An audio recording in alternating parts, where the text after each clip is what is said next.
They say every light has a purpose, but this one doesn't. At Maple Lake, a single lantern appears on the water every year. The same night, the same hour, the same silent glow. No one knows who lights it. No one dares to stop it, because the last 3 people who tried never came back. This is the mystery of the lantern by the lake. On clear nights at Maple Lake, a single lantern glows across the water. No house there, no dock, just light, hovering near the old boathouse that burned down years ago. Locals say it's the lake remembering, but memories don't signal in patterns, and this one did. It started with a hiker who watched it flicker. 3 short, 3 long, 3 short, Morse code. He filmed it on his phone and sent it to the deputies. They said teenagers. He said the dates matched old disappearances. They rolled their eyes until he showed the calendar. 3 glows, 3 anniversaries, 3 people who went missing near the shore. Detectives returned the next night. The lantern answered them. Once, twice, then nothing. When they rowed out, they found a thin wire tied to a stump beneath the surface, a lantern attached to a float, and a pulley leading to the opposite bank. Not a haunting, a device. The question wasn't what it was anymore. It was who had built it, and why. They widened the search. Old reports, rental logs, bait shop receipts, boat permits. One name threaded them together like fishing line. Caleb Marsh, a quiet fishing guide who'd worked the lake for 20 years.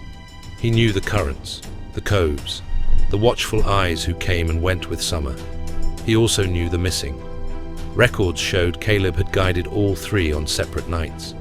He never reported seeing them again. He said the lantern wasn't his, the wire wasn't his, the nights were foggy, and he went home early.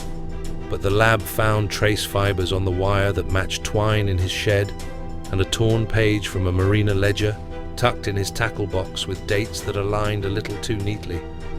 When they looked in the silt by the boathouse pilings, divers found what they were hoping not to find.